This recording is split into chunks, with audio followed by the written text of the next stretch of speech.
Asante kabisa mtazamaji, karibu tena kwenye awamu nyingine ya mazungumzo hapa katika TV47, na kama nilivyokuwa nimekuarifu hapo awali kwamba tunarejea na mjadala komavu zaidi hapa katika studio za TV47 kuhusiana na hatma ya vyama vya kisiasa. Kwa mfano mtazamaji, katika mataifa mengine ya kigeni, mataifa kama Afrika Kusini inaruhusu vijana, nazungumzia kuhusu wasichana pamoja na wavulana wenye umri wa miaka 14 kujiunga na vyama vya kisiasa vya kitaifa kama vile ANC. Na United Kingdom pia wanafunzi wanaruhusiwa kujiunga na vyama vya kisiasa, lakini hapa katika taifa la Kenya hakuna kijana anayeruhusiwa kujiunga na chama cha kitaifa kama hajafikisha umri wa miaka 18. Kumbuka hii ni kulingana na sheria ya vyama vya kisiasa mwaka 2011 ambayo hairuhusu mtu ambaye hajafikisha umri wa miaka 18 kuweza kujiunga na vyama vya kisiasa. Nakumbuka kwamba umri huo ndo unamruhusu kijana yoyote kuweza kuchukua kitambulisho. Hivyo basi mtazamaji, karibu kwenye mada hii komavu, na kuna swali ambalo tulikuwa tunakuuliza pale kwenye mtandao wetu wa kijamii, mtandao wa Facebook. Swali ambalo tulikuwa tunauliza, je, unadhani vijana wanapaswa kuunda vyama vyao vya kisiasa au la?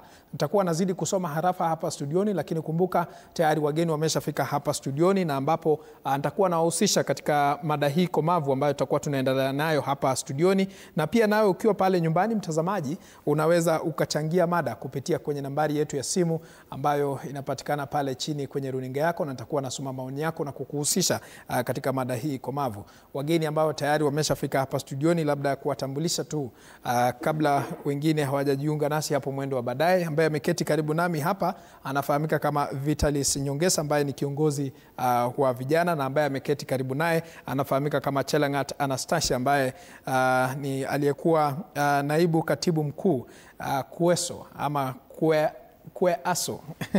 Na upande wa tatu nitakuwa naye Okech Solomon Aira, ambaye ni mtetezi wa haki za vijana, pamoja na Ken Koech ambaye ni katibu mkuu UDA, ambayo ni chama tawala kwa sasa, Youth League. Kwa hivyo karibuni sana kwenye studio za TV47 asubuhi ya leo. Na bila shaka mtazamaji, nitakuwa naanza kusikiliza maoni yake Vitalis kuhusiana na swala hili. Je, mafunzo kuhusu siasa yanafaa kuanza kabla ya umri wa miaka 18 au zaidi ya miaka 18, na ni kwa sababu gani Vitalis?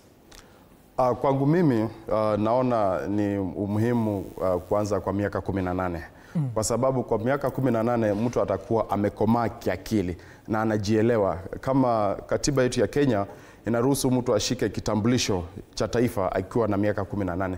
Kumaanisha huyu ni mtu ambaye hata amemaliza form 4, ako na uwezo wa kujifikiria, ako na uwezo wa kufikiria na kufanya maamuzi ambayo yanaweza saidia taifa. But miaka kama 14 hiyo ni miaka kidogo sana. Huyu ni mtoto ambaye hata hajamaliza high school.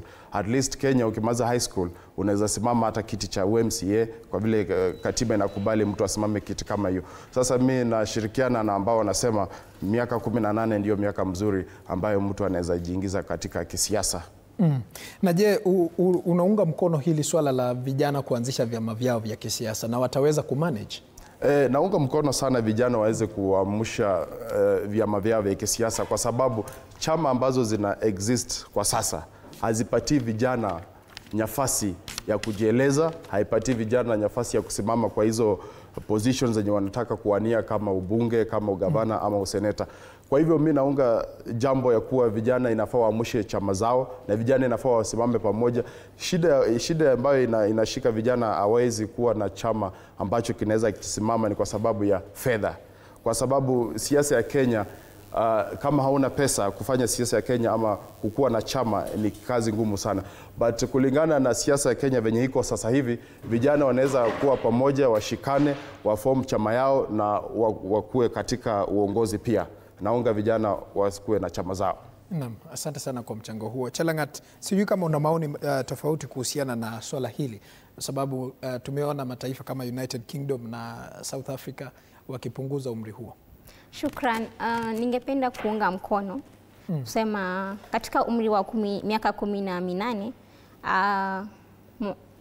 kijana amepanuka kimawazo, ameweza kuelewa kilicho sahihi na kisicho sahihi. Aidha, huyu ni mtu ambaye ameweza kuona, unaona huo umri mdogo mtu hawezi ku make a decision kwa sababu wanasonga na kitu nitaita wave, wataenda na kile kilicho walipo, lakini katika umri wa miaka 18 unapata kuwa huyu ni mtu amejielewa, pia amekomaa kimawazo, hawezi kupelekwa upande ule kwa kirahisi. Pia vijana wakipewa fursa, hawa ni watu ambao wanaweza kujenga zaidi. Naamini kuwa kila kizazi kina kazi yake. Kitambo hapo awali kizazi kiliweza kupigania uhuru, na sasa vijana wanataka uwajibikaji, wanataka maendeleo, na naamini wakipewa fursa wanaweza kutenda zaidi ya hayo. Asante sana kwa mchango huo. Ken Koech, sijui kama una kauli tofauti kuhusiana na hilo kabla sijauliza swali nyingine. Okay, asante sana for this opportunity. Kwa kunela kuja hapa kuongelea mambo ya vyama and the young people below 18 years being members of political parties. Kwangu, I think as a country first we have moved on matters to do with democracy and engaging the young people being members of political parties. One, despite one being a member of political parties should be the holder of ID card for you to register in the political parties registrar. Apart from that, young people who are below the age of 18, since we can use the example of 2022 elections, where a good number of young people were composing songs to praise a certain political parties despite not being the age of 18. So apart from that, that shows that young people are engaged directly to champion affairs of the political parties that they feel they, in a way, champion their rights. That is what I can say about the age cap of 18. Apart from that, I think there was a discussion some days back about lowering the age cap of 18 to 15. So that I think from that, the age bracket of one being a holder of ID card can now register as a member of a political party in the age of 18, 15, yeah, something like that. Asante sana. Sijui kama Okech Solomon una kauli tofauti kuhusiana na hilo swala, na maoni yako ungependekeza vijana kati ya umri gani wajiunge na vyama vya kisiasa? Asante sana na nimeshukuru sana kwa wakati huu. Naam. Ningependa kwanza kusema ya kwamba kwa sababu tunaongelea mambo ya vyama, na hii mambo ya vyama ililetwa na kiongozi wetu aliye afa pale na ametuacha, Baba Raila Amolo Odinga. Ningependa kusema bado tunaendelea kutuma rambirambi zetu kwa familia, kwa Mama Ida na familia na watu wote wa Kenya kijumla na dunia nzima. Na yeye ndiye alipigania hii mambo ya vyama yenye inatuweka kwa sasa tuongelee hii mambo ya vyama. Swali lako inasema ya kwamba mtu wa umri upi anafaa kupewa nafasi ya kuingia katika chama. Mimi kama mtetezi wa vijana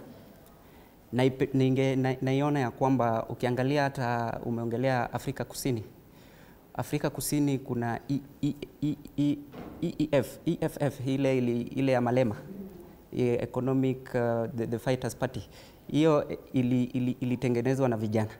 Sasa mimi ninapendelea ya kwamba 18 years, miaka 18 ni mzuri, lakini kuna kitu inaitwanga prep, ile orientation ya kuingia katika siasa. Ningependa kijana kama anakuwa umri 16, umebakisha miaka 2, na natumaini kwamba mtu mwenye umri 16 ni mtu mwenye amefunguka kiakili, ni mtu mwenye hata anaweza convince hata mama yake, anaweza convince wazazi, kwa sababu vitu zenye saizi anafanya ni mtu mkubwa. Sasa kama tunaweza rekebishiwa hiyo katiba ya kwamba kama mtu anaweza kuwa 16 years apewe nafasi ya kujiunga na chama, kwa sababu mtu mwenye ako 16 years hata kama before achukue kitambulisho ni mtu mwenye already akona hiyo wadhifa wa kujua mimi naweza kuwa kwa hii chama na nina support hii, kwa sababu hii na hii ndio shida katika nchi hii, na mimi kama mtu mwenye niko 16 years niko almost kuingia 18, which I should be there so that akuwe kama voter. So I think mtu mwenye ako 16 years ako sawa kukua katika chama katika nchi yetu. Naam. Vitalis, kuna swali ambalo ningependa kukuuliza. Ukiangalia kijana ambaye ako umri wa miaka 18, sana sana opinion ambayo iko katika kichwa chake ni kuhusiana na swala la mitandao, mambo ya elimu ambayo anasoma na mambo ya kifamilia. Kumaanisha kwamba wengi hawaelewi jinsi siasa inavyoendeshwa na swala la uongozi. Na sasa hivi tunapoelekea uchaguzi wa mwaka 2027, tayari wanasiasa wanatumia nafasi hiyo kuweza kuwashawishi vijana kuchukua vitambulisho. Huoni kwamba watakuwa misled into kusupport mwanasiasa ambaye hafai? Kwanza kabisa, kabla sijaendelea, wacha nichukue fursa hii pia kutuma rambirambi zangu kwa familia ya Raila Amolo Odinga. Tulimpoteza mwanasiasa ambaye alikuwa shupavu, na huyu wakati wake akiwa kijana ni mtu ambaye alileta ugatuzi na alileta pia demokrasia katika taifa letu la Kenya. Na wakati huo hawa walikuwa ni vijana wadogo. Ingapokuwa kama kijana mdogo, lazima iko watu wanaitwa mentors ambao wanakumenta kwa sababu wewe ukikuwa mkubwa ukuwe mwanasiasa ama ukuwe kiongozi bora.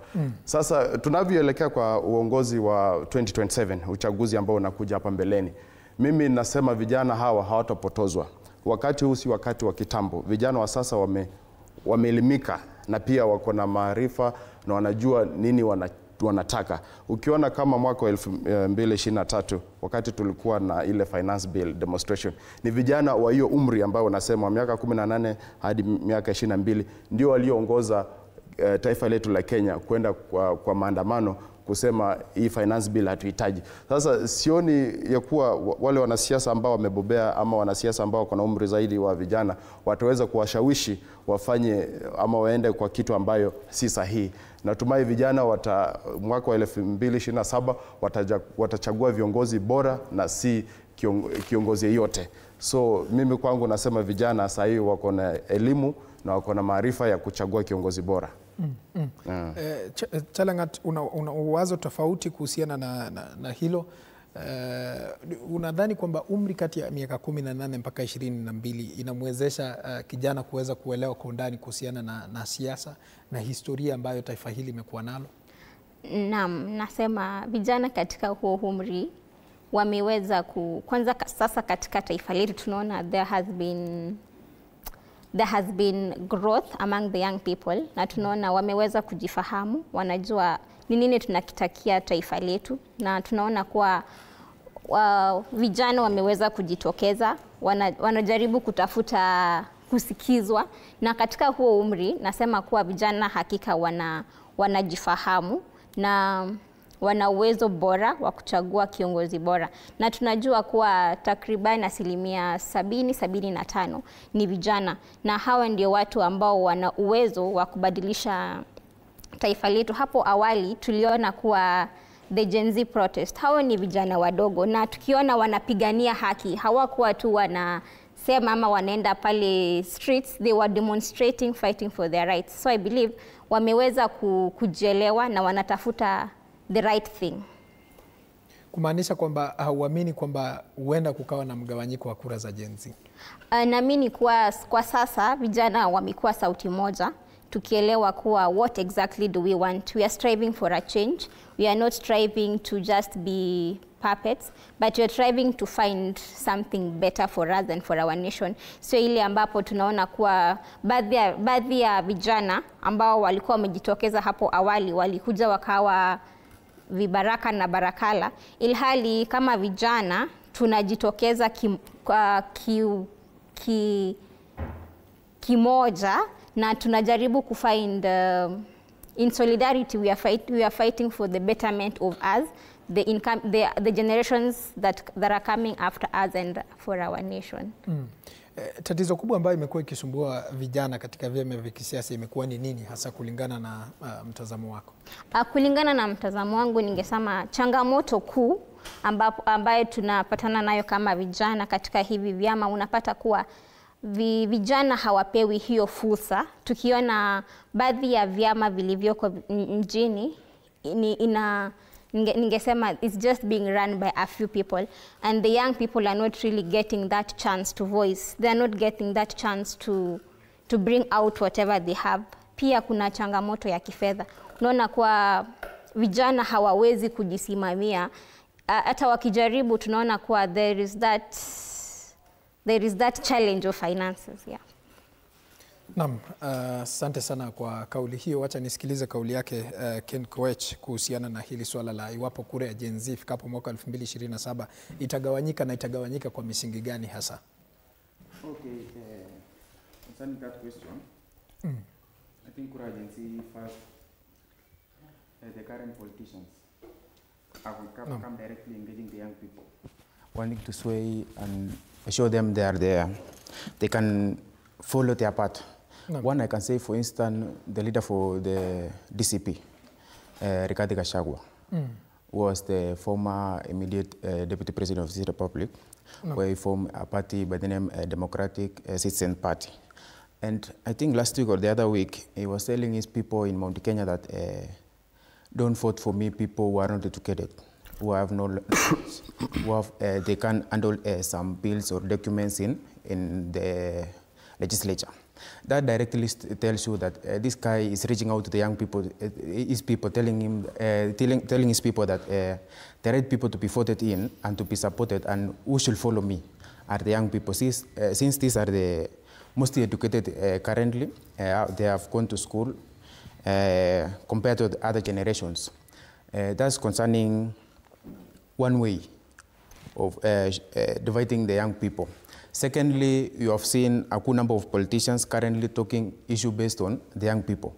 If you see any rally currently being organized across the country, they don't address the older generation. People say the young people lack jobs, the young people that, the young people that. That tells you these people are swaying the young people to follow their path. And I can say, in a way, despite the young people showing uniformity and togetherness in direction of the intention to bring change in our country, the older generation, the older politicians are now currently after these votes, and I can say in a way the votes of the young people are now being divided, honestly, because new parties are being formed. I think you have seen a party by the name Kenya Moja Movement, which we don't know their party leader, but the young people are being told, rally behind this party.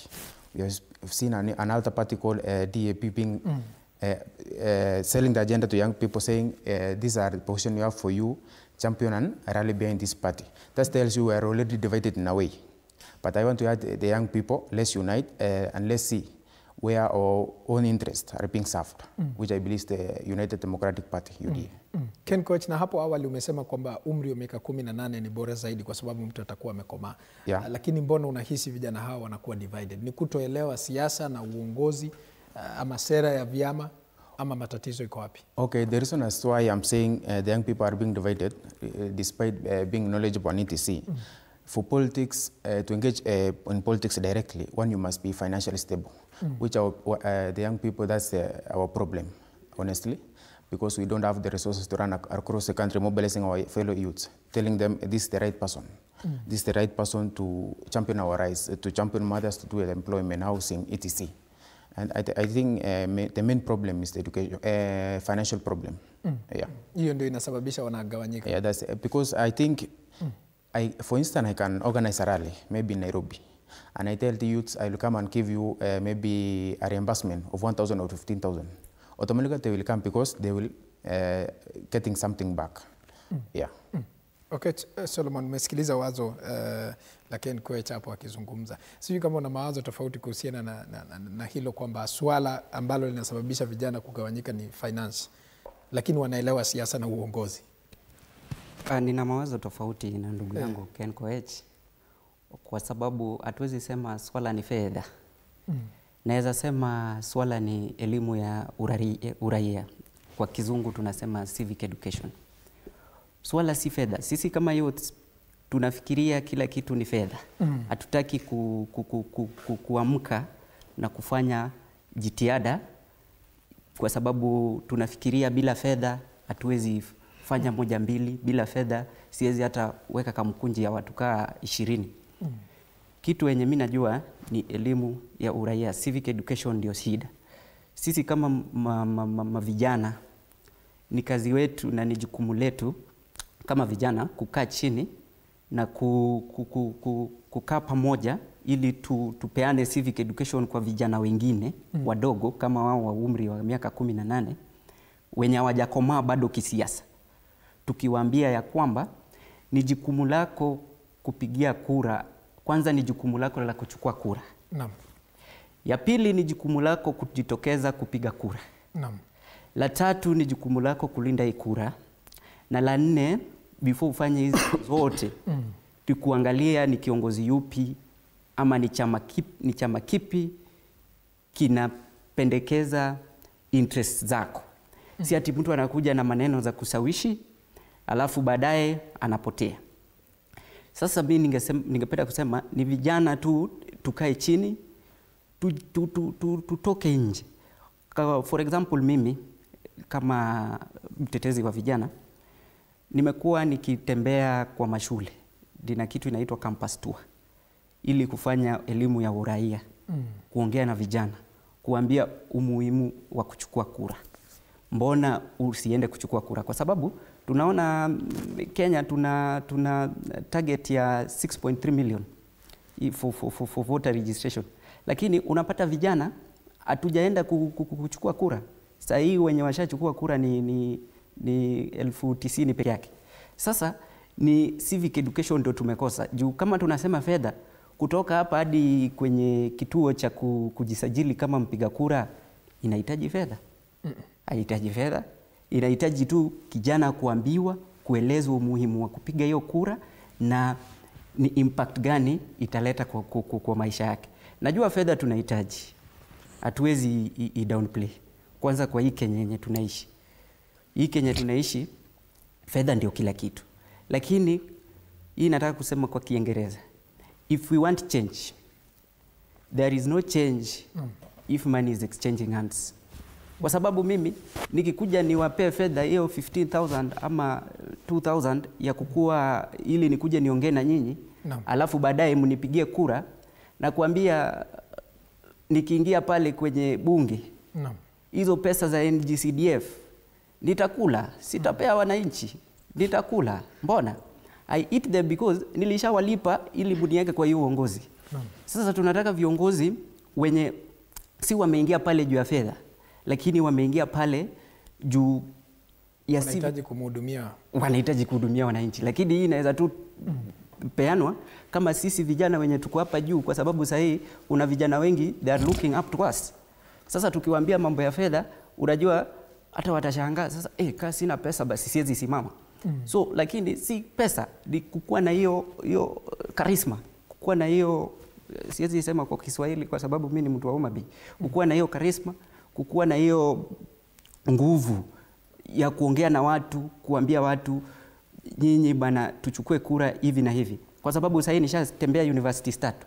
Si ati natembea hivyo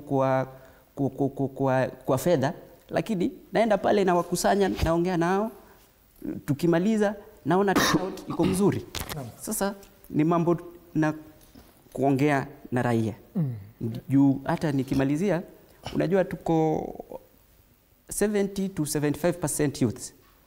Sasa tukijitahidi na tuache hii mambo ya fedha, tuingie katika civic education na kuambia ikifika 2027 tutapigia viongozi wenye sisi wenyewe ndio tunataka debe na waingie katika bunge. Umetaja vizuri kuhusiana na idadi ndogo ya vijana ambao wanajisajili kupiga kura na ukasema ni 93 hivi. Kuhusiana na hili swala la passion ambayo Gen Z wameonyesha sasa hizi kuhusiana na kulainisha uongozi wa taifa hili na maandamano ya Juni tarehe 24. Unahisi passion hiyo ifikapo mwaka 2027 itapungua ama bado watakuwa na moto kama huo? Na unahisi nini ambayo labda inachangia? Mimi nahisi passion itapungua. Hata saa hii, hata hiyo June 2027, passion ilikuwa kwenye Twitter. June 2024. Na hisi vijana tumeweka passion pale kwenye X-Space. Tumeweka passion pale kwenye WhatsApp group. Tumeweka passion pale kwenye mitandao. Lakini tukikuja hapa kwa ground hakuna mambo tunafanya. Sasa mimi nahisi vijana wameweka passion mingi sana kwenye mitandao, lakini hatujaweka passion yetu pali inavyofaa. Tunafaa tuchukue, we translate the passion in the social media to on the ground.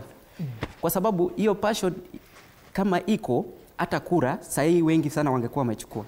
Na I feel kama wanaweza translate hiyo passion ya social media kwa ground, kwa sababu 2027 hauwezi ongea mambo na uongozi kama hujachukua kura. Naam. Sasa lazima wa translate for them to have a say in 2027.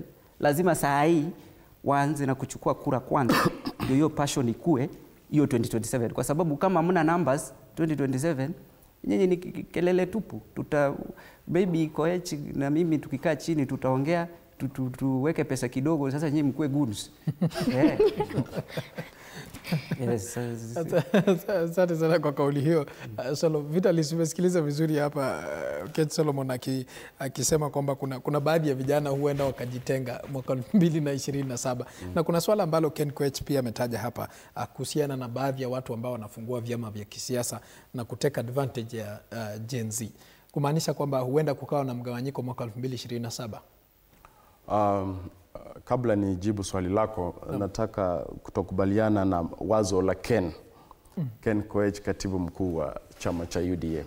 Nilimsikiza vizuri akisema kwamba kuna maoni mwanasiasa shupavu hii Kenya alisema ya kuwa watu inafaa wachague viongozi ambao wameelimika, wasichague tu kiongozi ambaye hajaelimika. Ni ukweli inafaa tuchukue viongozi ambao wamesoma, kiongozi ambaye anaweza soma hii finance bill explain kwa wananchi inamaanisha nini. Lakini ukichukua tu kiongozi yeyote kwa sababu unachukua mtu amesimama kura unamchagua, akifika huko hataweza kupeana interest ya mwananchi.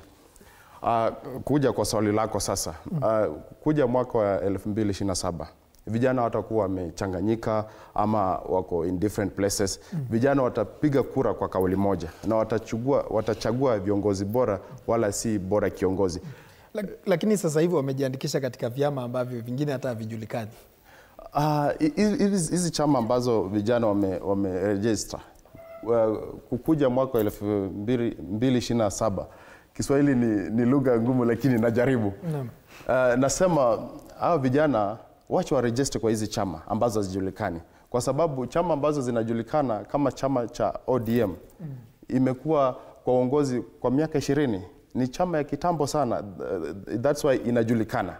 Lakini hizi chama za vijana hazijulikani kwa sababu tumezianzisha juzi. Sasa hawezi expect zijulikane taifa lolote. Na vijana, nimesikia ndugu yangu hapa akisema vijana ni 75%. Kumaanisha kwa hii uongozi inafaa tukuwe na viongozi 75%, kwa sababu tukijielect sisi wenyewe kama vijana, sisi ndio tunajua mashida zetu, masaibu zetu ambazo tunazipitia. So tukiingia kwa hiyo uongozi tutaweza kuelekeza taifa kwa njia ambayo inastahili. Kwa vile tunachukua watu ambao wako na umri wa zaidi ya miaka 70. Hawa ni watu ambao wakienda kwa hizo viketi za kisiasa hawezi elewa interest ya vijana ni nini. Vijana tuko na interest zetu ambazo tunazitaka, na mwenzangu Kecha amesema kuwa vijana hawajajisajili. Unajua hii kujisajili, there's a problem to do the registration. Unapata haiko decentralized. Unapata kama ni constituency moja lazima muende pale. Lakini mwaka wa 2022 uliopita watu wa IBC wa kuregister vijana walikuwa wanakuja kwa shule, kwa soko, wapi, but sasa hii hatuoni hizo maneno. Ama namna gani ndugu yangu Ken? Sasa hawa watu wa IBC wakiweza kukuja kwa hizo vituo mbalimbali, vijana watajitokeza na wataregister. Hiyo ni kauli yangu. Shukrani. Naam, asante sana Vitalis. Wacha kwa sasa tufululize hadi katika kaunti ya Nakuru, tuungane naye mwandishi wetu Mike Kialo aweze kutueleza wakazi wa Nakuru wanasema nini kuhusiana na mada hii ambayo inaendelea hapa studioni kuhusiana na hatma ya vyama vya kisiasa. Mike Kialo, kama unanipata kwa njia iliyo safi zaidi, hebu utueleze kwa kina zaidi wakazi wa maeneo hayo wanasema nini kuhusiana na hatima ya vyama vya kisiasa. Kumbuka kwamba ni mjadala ambao unaendelea hapa studioni na ambapo umezidi kuibua hisia kinsani hasa miongoni mwa vijana, na tumeona baadhi ya wanasiasa ambao wanachukua fursa hii kuweza kuwashawishi vijana ili kujiunga na vyama vyao. Na ikumbuka kwamba kuna vyama vingine ambavyo havina ushawishi na vyama vingine ambavyo havina ajenda ya kudumu. Hivyo basi huenda ikaleta mtafaruku au kugawanya kura ya vijana wa Gen Z. Kumbuka pale kwenye mtandao wa kijamii kuna swali ambalo tulikuwa tunakuuliza kwenye mtandao wa Facebook. Je, unadhani vijana wanapaswa kuunda vyama vyao vya kisiasa? Na kuna swala ambalo pia lilikuwa limetajwa hapa studioni kuhusiana na swala la fedha ambayo ni changamoto kubwa hasa kwa vijana. Hebu tuungane naye Mike Kialo akiwa katika kaunti ya Nakuru atujuze kwa kina zaidi. Mike.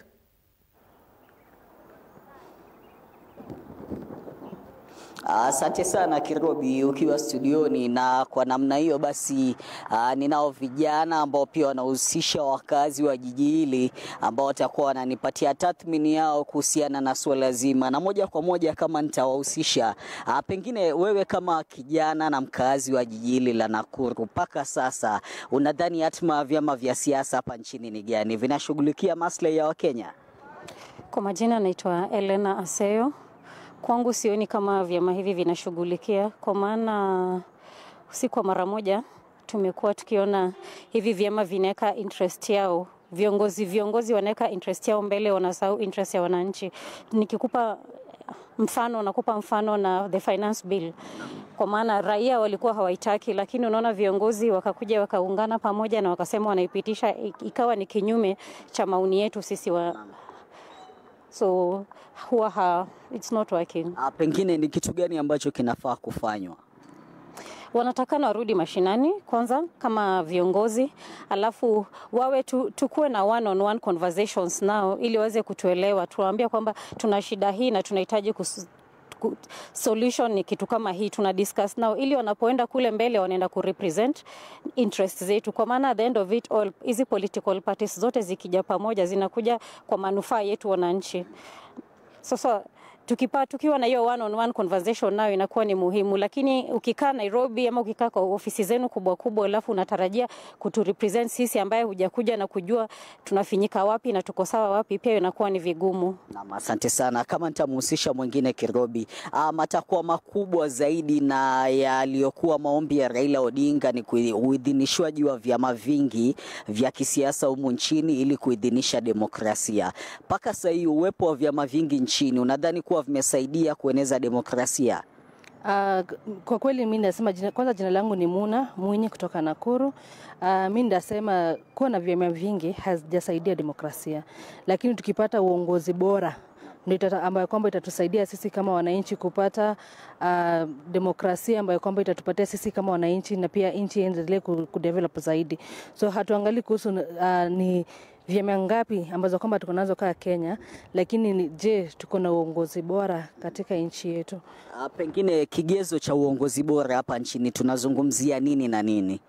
Tunaangalia kitu ya kwanza, kiongozi bora ni yule ambaye kwamba kitu ya kwanza ako tayari kusikiza wananchi, ako tayari kuposolewa na ako tayari kutimiza zile mapendekezo ambazo kwamba wananchi wamezitoa. Huyo ndio kiongozi bora ambaye kwamba tunajua ako na heart ya kufanyia wananchi kazi. Lakini kufikia sasa viongozi wengi wanaangalia ni nini ambayo wataweza kujaza katika mifuko zao na si ni vipi watafanya kazi na ama tufanye kazi kwa pamoja. Vijana wengi sasa hivi wamejitokeza kuwania nafasi mbalimbali katika uchaguzi mkuu wa mwaka 2027. Pengine kama wewe kama kijana na ambaye pia umevitaja vigezo vya uongozi bora, unaweza kuwasi nini endapo watapata nafasi kuingia uongozini? Vijana ambao kwamba, na pia kuna kijana ambaye kwamba nataka kusimama kama president, which mimi nasema pia asirudi nyuma, kwa sababu it's one step at a time, na kwa zile pendekezo ambazo kwamba walikuwa wanapendekeza viongozi ambao kwamba wako kwa sasa watekeleze, nao wakipata pia waweze kutekeleza, wasirudi nyuma na wasiangalie ni pesa ngapi wanaingiza kwa mfuko, lakini waangalie ni jinsi gani wanaweza badilisha nchi yetu ya Kenya. Na asante sana. Kama nitarejea bado kwako, ulizungumza ukasema kuwa matakwa ya Gen Z ya kuidhinishwa baada licha ya maandamano yao. Lakini sasa bado tunaendelea kulishuhudia hilo. Upande wa upinzani na upande wa serikali wote wanawania kuwa kiti cha urais na kizungumzia, lakini katika zile nafasi kuu hatujaona vijana ambao wameweza kujumuishwa. Pengine maoni yako ni gani kuhusiana na hilo? Kwanza inakuwa ni huzuni kuona kwamba vijana hawahusishwi, kwa maana tumekuja kuona sasa vijana wamejitambua na vijana wamejua na wanajua haki zao, na tukiwa tunapata viongozi ambao wanapata viti na wataki kuachilia, hauna mtu ambaye una breed ili akaja akafika mahali umefika kwa sababu ya ubinafsi wako. Acha niseme ni wabinafsi kwa sababu ya ubinafsi wako. Sasa kwangu mimi ningependelea kwamba tunaweka ubinafsi kando na tunaweka nchi yetu mbele, kwa sababu at the end of it all inakuwa ni nchi yetu tunatetea. The end of it all inakuwa ni kwa ujumla. Hiyo ni bora vijana waweze kujitenga na waanzishe vyama vyao vya kisiasa. Kabisa, vijana wajitenge, wafanye, kwa maana hakuna wakati utapatiwa kitu. Pali nimefika kisiasa, naelewa kwamba siasa vitu vingine unavichukua kwa nguvu. Kwa hivyo kama ni nafasi, vijana wanganganie, wapiganie, wasingoje kupatiwa. Kwa hivyo kama ni chama wanataka vijana tuungane pamoja, watengeneze chama chao, maadili yao, kila kitu yao yakuwe represented, alafu naendelea mbele. Na asante sana. Kirubi, umeweza kusikia kutoka kwa baadhi ya vijana na wakazi wa jiji hili la Nakuru, wanachokisema ni kuwa uongozi bora ndio mwendeleo ama mwenendo mzuri wa taifa. Vile vile pia wamezungumzia hatima ya vijana ndani ya vyama hivi vya kisiasa, wakisema kuwa licha ya kuwa vijana waliweza kufanya maandamano, wakatoa dhiki yao, wakatoa malalamishi yao, waweze kujumuishwa katika nafasi mbalimbali serikalini ili walijaweza kuonekana. Hivyo basi wakitoa wito kwa vijana wa kisiasa, vijana hapa nchini waweze ama kuanzisha vyama vyao vya kisiasa ili waweze kuchukua nafasi mbalimbali za uongozi nchini. Kirobi. Naam, asante sana Mike Kialo ukiwa katika kaunti ya Nakuru kwa kuweza kusemezana na wakazi kutoka maeneo hayo kuhusiana na swala hili ya hatma ya vyama vya kisiasa. Hapa studioni kuna wageni wengine ambao tayari wameshajiunga nasi. Ninaye Grace Kioko ambaye ni kiongozi wa vijana na ningependa kusikiliza kauli yake kuhusiana na swala hili. Grace, kuna swala ambalo limeibuliwa hapa na Solomon kwamba ingekuwa ni bora iwapo sheria ya vyama vya kisiasa mwaka 2011 ingerekebishwa ili kuwapa nafasi vijana wa umri wa miaka 16 kuweza kujiunga na vyama vya kisiasa. Sijui kwa kauli yako kama una kauli tofauti kuhusiana na hilo, na pia kumekuwa na mjadala mwingine, lakini nitauliza swali lingine baadaye.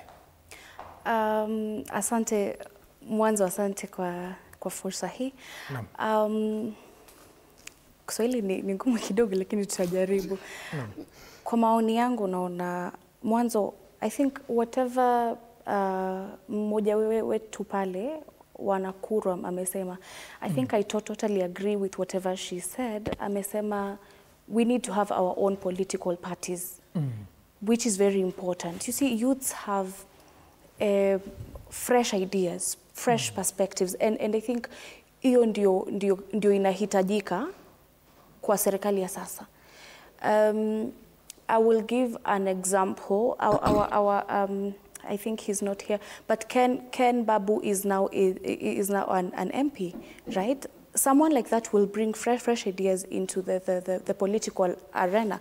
Someone like that anajua youths tuna struggle na vitu gani, anatuelewa kabisa, anaelewa tunataka employment, anaelewa tunataka vitu kama pesa.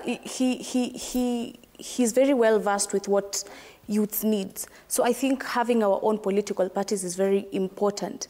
Again, talking about a 16-year-old being part of a political party, yeah, that was your question, right? A 16-year-old. I think a 16-year-old is good, but also we need an 18-year-old. You know, we need a mature adult, someone that needs to read the bill, someone that needs to understand what the bill says, someone that will represent us well.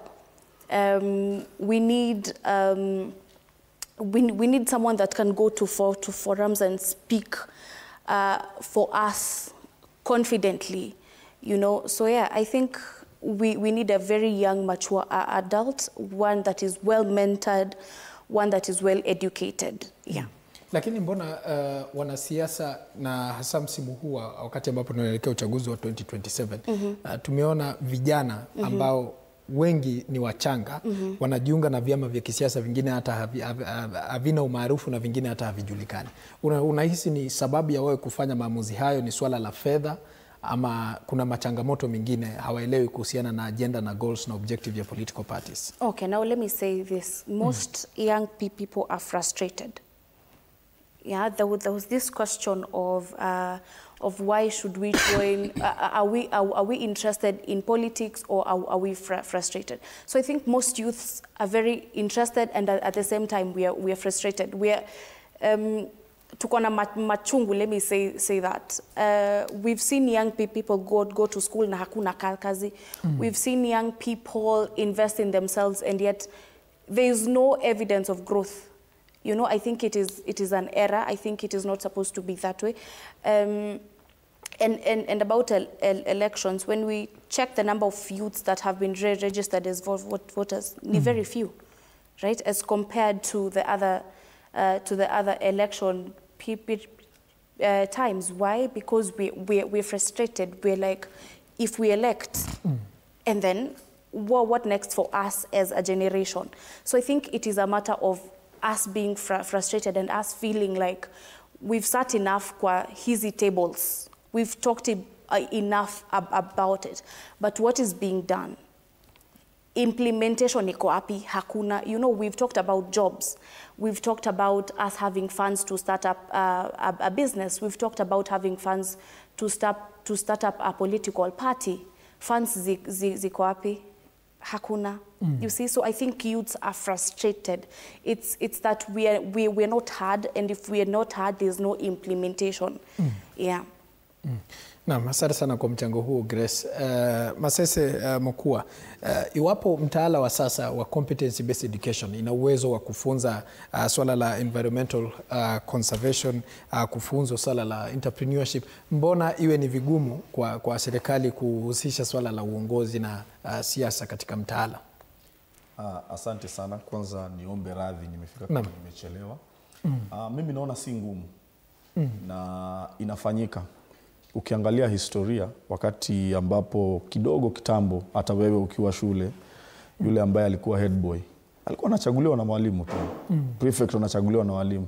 Lakini si imebadilika sasa. Tunaona kuna, ingawaje hawawachi sana ikuwe free na fair, lakini at least sasa kuna nini? Kuna uchaguzi hata katika shule za msingi, unapata shule za sekondari, unapata wanafanya ile, wanakuzwa kwamba ni demokrasia. Viongozi wanachaguliwa na sisi ndo tuna jukumu la kuwachagua. Kwa hivyo huo mchakato huko, serikali imekubalia. Ni ile ambapo ile ijafika ni maturity, hatujafika sasa tunaweza ile cheki tuweza ipeleka kwenye benki. Lakini katika misingi ya kuhakikisha kwamba tunabadilisha jinsi ambavyo kusonga mbele siasa zetu zitakuwa, huo msingi huko, na huko unaonekana hata katika competency based curriculum. Kwa hivyo mimi kwa hapo naomba niseme kwamba hiyo inaonekana na itakuwa. Na kwa swala la umri, 16 year old, yule miaka 16, yuko sawa. Manake saa hizi ukiangalia hata kule nyumbani ambao wale ni wazazi. Wajua sisi tukiwa wadogo katika umri wetu, umri wa miaka 6, 7, mzazi aweza kuwa yuko tu hapa na kikombe cha maji akuite uje umpe, na hiyo kwake ilikuwa inasema nini? Ni heshima. Umenipata? Lakini saa hivi watoto wa saa hivi kama unamuita akupe kikombe ambacho uko nacho hapo, atakwambia lakini sasa baba, si ndio hicho tu hapo, ni kidogo tu unachukua. Waona? Kwa hivyo mambo yamebadilika. Watoto wa kisasa si watoto wa kitambo. Kumaanisha hata yule youth wa sasa si youth wa kitambo. Wakati iliwekwa kwamba youth na mtu ambaye anaweza piga kura na kuongea masuala ya kisiasa ni 18, hawa watoto wa saizi hawako wamekuja. mambo ambayo tunapitia, mambo yanabadilika, hayakuwa yamefanyika, sasa yamefanyika. Kwa hivyo mimi nakubaliana na naunga mkono kwamba hiyo miaka irudishwe chini mpaka 16 na tukiendelea zaidi itashukishwa chini tena zaidi, manake dunia inabadilika, wa sasa si wa kitambo, umenipata. Kwa hivyo mimi kwa hiyo nakubaliana kwamba hiyo miaka 16 iko sawa. Swala la vijana kutengeneza vyama vyao, ni kwa kizungu it's a very popular thing, lakini inaenda wapi? Sisi kama vijana tukiwachiliwa mbio, tuweza enda mbio sana, tunaweza enda mbio sana, lakini tuenda wapi? Lakini kuna nia, mbona wakati mwingi vijana wanakosa umoja? Sisi wenyewe ndio tofauti, tujiulize. Kwa nini tunakosa umoja? Tunakosa umoja vile ambavyo wenzangu walisema, wa kifedha. Wajua fedha sasa imekuwa kama ambaye ni kila kitu. Na wale ambao wana akili ambazo zinafanya vizuri kama ambao tuko hapa, wale tunafikiria kwamba fedha si kila kitu, ndo wachache kule mtaani na kule nyumbani, ndo wachache. Kwa hivyo inataka sisi ambao tunaelewa tuwe na kazi mingi sana, ile amesema ya civic education, ya kuwaeleza wenzetu kwamba pesa si kila kitu. Lakini mifano inadhihirika yenyewe katika uongozi ambao tunao. Hata vijana wanaona yule ambaye alitupatia 2,000 tukamchagua, basi siku hizi hatumuoni, pesa za CDF hatuzioni, pesa za maendeleo hatuzioni. Kwa hivyo pia inakuwa kama ile tunaita wake up call. Kwa hivyo tuko katika ile njia na tutafika, sababu kama viongozi siku zote lazima tuwe tunapatia hope kwa wale ambao tunaongoza. Na mimi najua sisi wote hapa ni viongozi. Yes sir. Swali la mwisho kabla sijaelekea kwake Chalangat. Unahisi vijana kukiwepo na political orientation katika lugha ya King'eng'e, au vijana kuhamasishwa zaidi kuhusiana na uongozi na siasa katika umri mchanga, utaleta mabadiliko katika demokrasia na kufanikisha maendeleo nchini? Ndio, mimi naamini itaweza kuwa. Maanake sasa tutakuwa tumevunja ile ya ukabila. Tutakuwa tumevunja ukabila kabisa, ambapo sasa tutakuwa tunakuangalia wewe unasema nini, sera zako ni zipi, ambapo sasa itakuwa imeanzia chini kabisa. Yani hilo ndo msingi wako ile umefunzwa kabisa katika kuangalia uongozi. Muangalie mtu anasimamia nini, wala sio kabila. Kwa hivyo mimi nahisi kwamba hiyo tukichukua huo mwenendo tutabadilisha siasa zetu, na siasa zitabadilika. Tunampaka hii ambapo hii mambo ambayo tunafanya tunampaka 2032, hapo ndo labda ndo mwisho wao tu, ile mambo ya kutuambia kabila yangu ati sasa huyu anaanza akiwa na Wajaluo, sijui huyu ameanza akiwa na Waluya.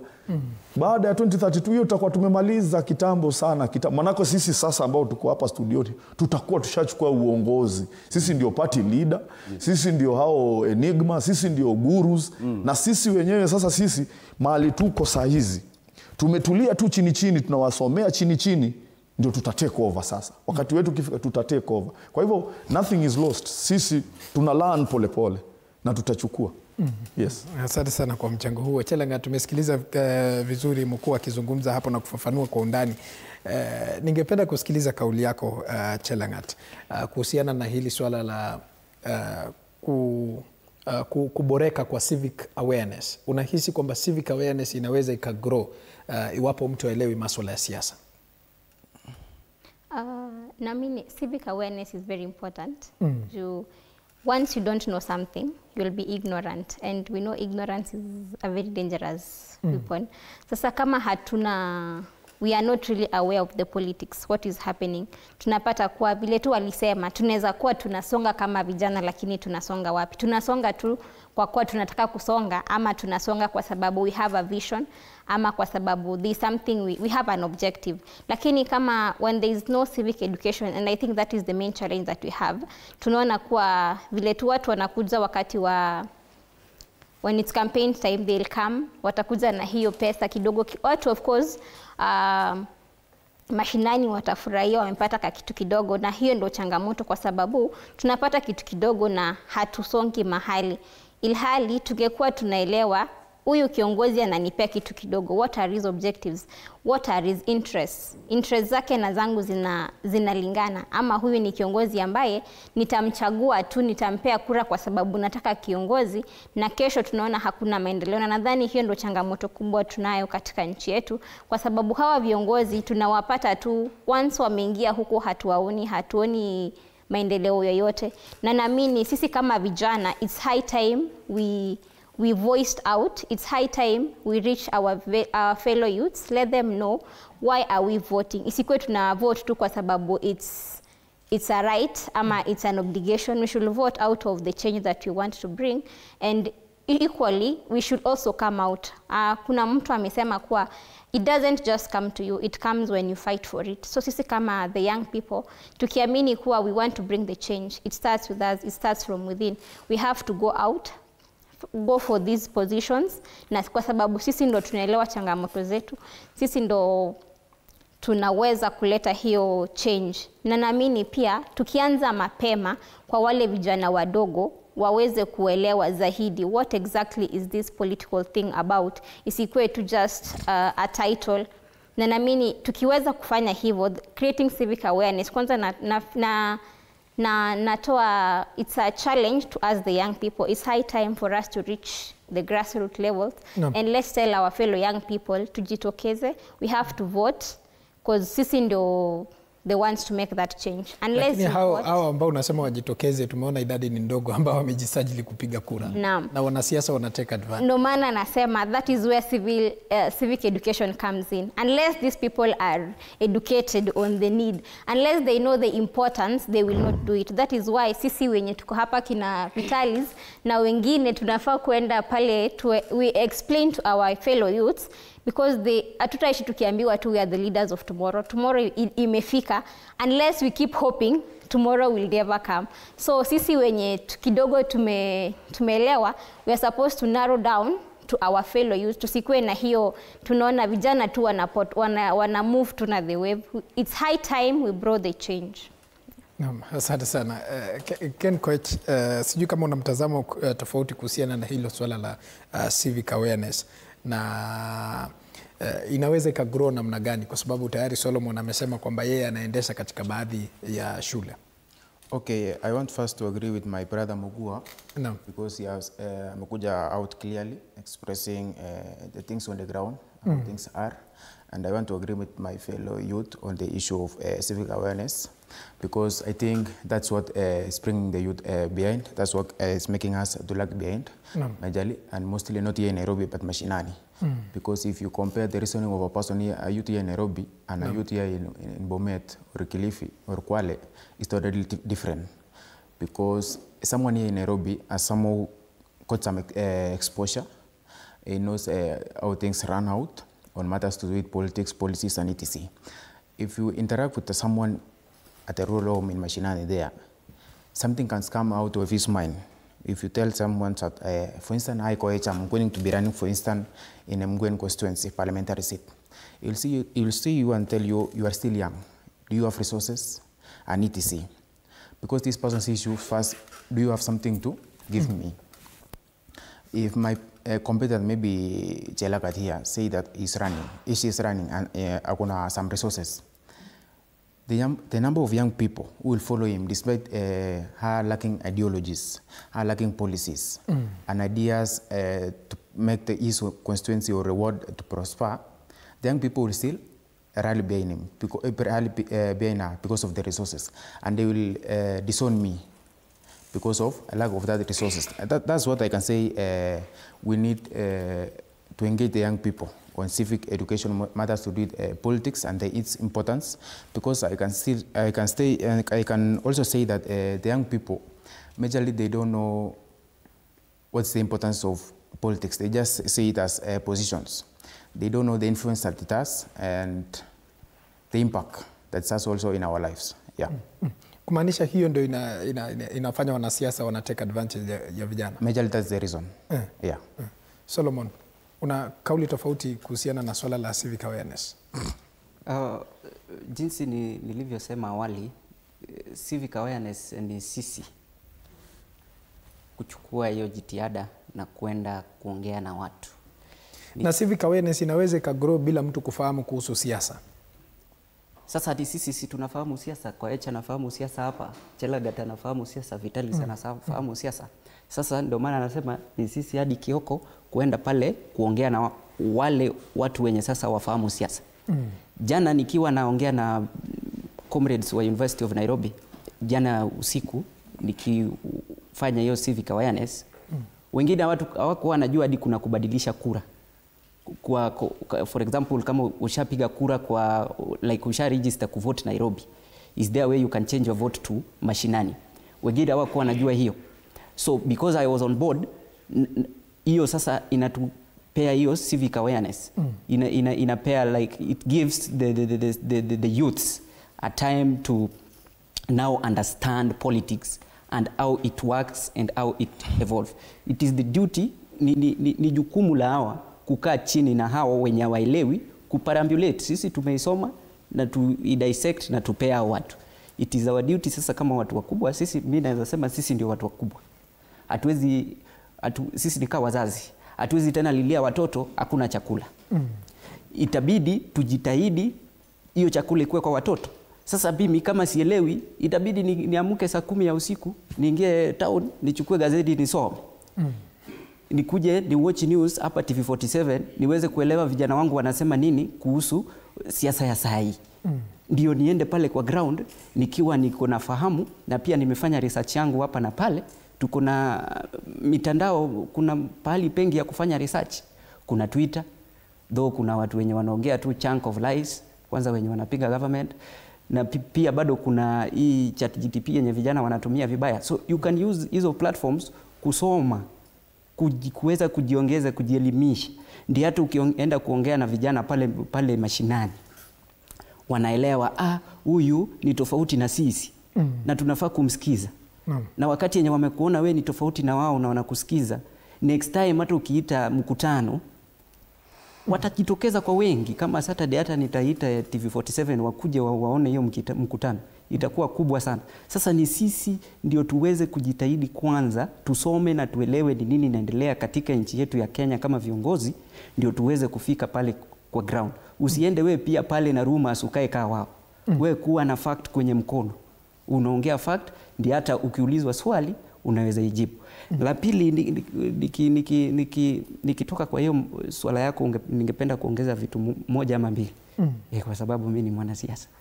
Sasa ningependa kusema watu wadogo, dadangu na kiongozi Kioko amesema kwamba watu wadogo wako frustrated.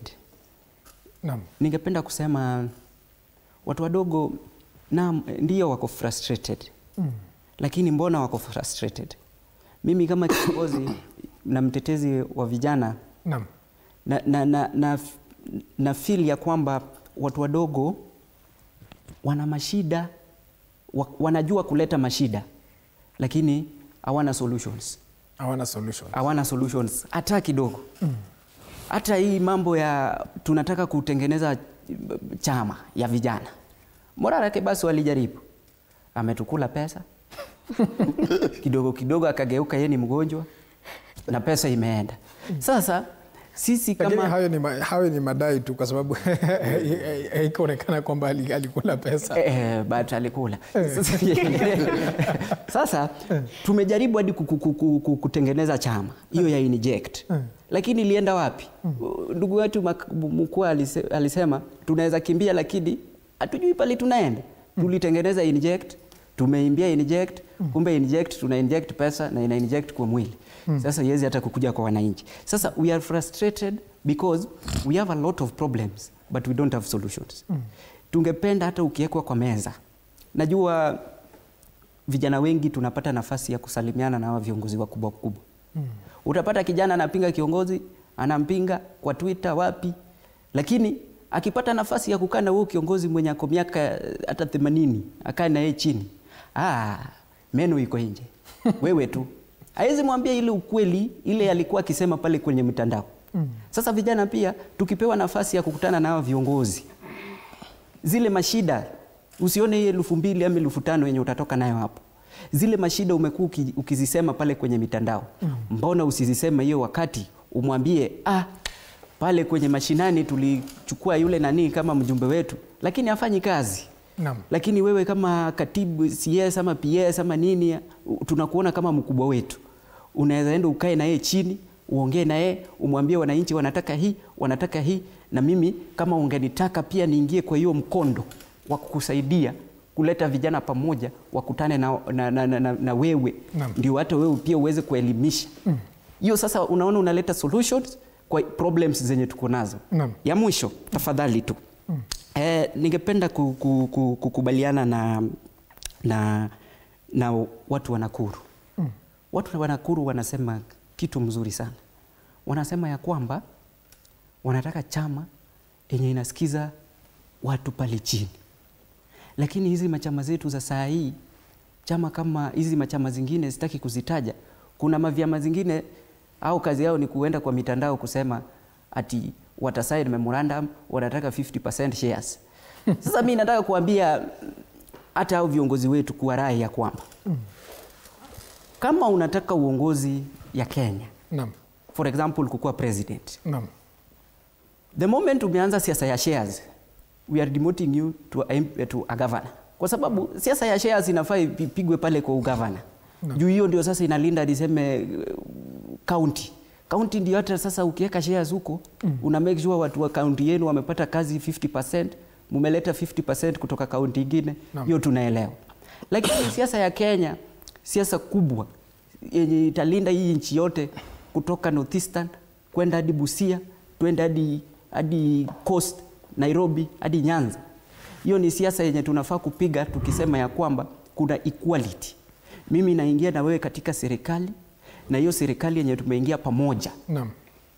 Tunataka watu wakuwe including watu wangu na watu wengine wa Kenya wote, ndio development ikuwe kwa all spheres of Kenya.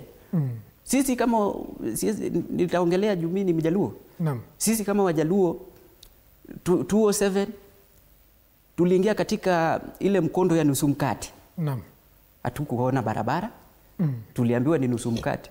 Baba aliyekuwa tu hata carpet, hata Cheska hakuwa nayo akiwa prime minister. Lakini nimkosoe kidogo manake anatupotosha. Wacha malize alafu nirejee. Anatupotosha sana huyu. Ni sawa, hakuna shida. 2010 tukaleta new constitution. Sehemu zingine hazikuona development, lakini tumeona kuna Thika super highway hapa. Tukiingia tena 2017 tumeingia pale, watu wengine wakaingia handshake, mambo ikatulia. Hakuna mambo yenye ilikuwa inafanyika. Lakini sasa kwa hii serikali yenye tuko, tunaona watu wameungana na wanafanya kazi pamoja. Kuna development na ushirikiano. Na ushirikiano. Sasa acha nisikie mkuu anasema. Mimi nataka nikosoe manake vile ambavyo nilisema ndio tumalize hii siasa ambayo ipo ambayo vijana hawapati nafasi. Ni hii mambo ya ukabila. Yeye akisema kwamba ile 2007 Wajaluo waliingia katika handshake ama hiyo wanajaribu kusema, hiyo ni uongo, manake si Wajaluo waliingia. Wale ambao tulikuwa tunamsupport Raila Amolo Odinga ambao ni Kenya mzima, watu ambao ni wanafika milioni 8, tulikubaliana kwamba ameingia. Kwa hivyo si Wajaluo. Kwa hivyo akichukua mkondo huo anaturudisha pale ambapo tunajaribu hapa tukukaa hivi tutengeneze zile ambazo tunaita solution. Yeye amesema sisi vijana hatutoi solution. Alafu sasa yeye anatupeleka tena mbali sana kabisa na solution. Ndio maana yake nilikuwa nataka nimkosoe nimwambie hata katika hii broad based si Wajaluo wameingia kwa broad based. Raila amepeleka wale ambao wanafikiria sawa na yeye ambao walikuwa Kenya mzima ndio wako kwenye nini ile broad based. Ningependa kuuliza mkuu swali lingine kuhusiana na hili swala la vyama vya kisiasa. Na tumeona baada ya kufariki kwa hayati aliyekuwa waziri mkuu Raila Odinga kumekuwa na mvutano kuhusiana na chama cha ODM. Lakini hili halisuani na swala la ODM, bali swali langu ni mbona vyama vya kisiasa vinahudumu ama vinadumu kwa malengo ya muda mfupi short term badala ya long term national goals. Kisha nitaelekea kwa Vitalis. Ile shida ambayo inaleta vitu kama hivyo.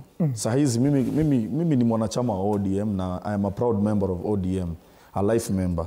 Lakini ile shida ambayo tuko nayo ya hizi chama ndogo zinatengenezwa na watu ambao maono yao ni fupi sana. Mtu anasema wacha nitengeneze hii chama yangu ndo nikuwe governor. Halafu sasa ukishawa governor inakuaje? Mwingine anasema wacha nitengeneze hii chama ndo nichukue kiti cha ubunge. Wacha nitengeneze hii chama ndo nikuwe na ma MCAs ama ma MP, ndo ile kitu kitaka kupita ikuwe pia mimi ninakuwa consulted. Hayo ni maono fupi ambayo hayasaidii. Tunataka vyama ambavyo, hatukatai vitengezo, lakini vyama ambavyo vinaona mbele zaidi ya kukua kwamba yule ambaye anakuwa ni kama party leader ati anatafuta tu uongozi. Na ndo manake unaona chama cha ODM kimekaa miaka 20. Manake hata wakati 2007 manake wakati Raila alikuwa ameshinda na hakupata uongozi wala hakuapishwa kama rais, hakuacha. Alizidi, manake yake ilikuwa kupigania demokrasia na ugatuzi, na demokrasia na ugatuzi ni mambo ambayo kila siku yanabadilika na kubadilika. Kwa hivyo chama cha ODM kimetengenezwa kwa misingi ya kidemokrasia. Hii ambayo unaona yule anaongea hivi, yule anaongea hivi, si mgawanyiko, si ni demokrasia tu. Manake hatuwezi ukanaambia ati tuko mahali, hata hapa tuko watu ambao ni 6 wote tunafikiria kwa njia moja. Hiyo ni uongo. Sisi tunafikiria kwa njia tofauti, lakini tunasema kitu moja, kwamba tunafikiria atusikue broad base. Wengine tunafikiria tukue hivi, lakini yote ni demokrasia, tunasema inchi mbele. Lakini pia ningependa kuuliza swali lingine kabla sijaelekea kwa Vitalis. Ni kama kidogo unanikanganya kwa sababu kile ambacho Solomon ametaja hapo kwamba kuhusiana na Raila Odinga kuwepo katika serikali pana na Solomon akasema kwamba hiyo miaka nyingine hawajakuwa wakipata swala la maendeleo, na sasa hivi tumesema kwamba chama cha ODM kimedumu kwa muda mrefu, imeweza kufanikisha ajenda zake kama ilivyokuwa inatakikana, hasa sio tu kwa taifa bali pia katika eneo la Nyanza. Kile nilichomkosoa alisema sisi kama Wajaluo tumeanza. Sisi kama Wajaluo, hii chundo ambacho nilikuwa natoa. Lakini chama cha ODM kwa hile ambapo tunaweza sema kuleta demokrasia katika nchi, sisi tumeleta. Manake angalia watu wengi, hata rais wa sasa wa nchi alikuwa ndani ya ODM. Wakati aliona haelewani na mambo ambayo yanaendelea katika ODM, alijitoa na akaenda akafanya mambo yake, amekuwa rais. Kwa hivyo katika kutengeneza demokrasia, ni wapi tena ungejua kwamba mtu anaweza simama na party leader, because katika chama cha ODM ndio tuna party leader ambaye amechaguliwa na delegates peke yake, hakuna chama chingine. Hizi vyama vingine vyote, hata including hiyo UDA, ni chama ambayo ilitengenezwa na president akakuwa appointed, hajawenda kwa delegates wakapiga kura. Sisi nikukumbushe, mheshimiwa governor wa Kisii Paul Simba Arati alisimama kiti na mheshimiwa Raila Odinga akitaka kumtoa kama party leader. Uchaguzi umenipata. Kwa hivyo Raila ni mtu ambaye amechaguliwa na delegates, na ODM imefanya, hata mashinani tumefanya grassroots elections, ingawaje kumekuwa na vita lakini tumefanya. Watu wamechaguliwa. Kwa hivyo katika ile kukuza demokrasia, sisi hatujapata uongozi kamili ya kuendesha nchi.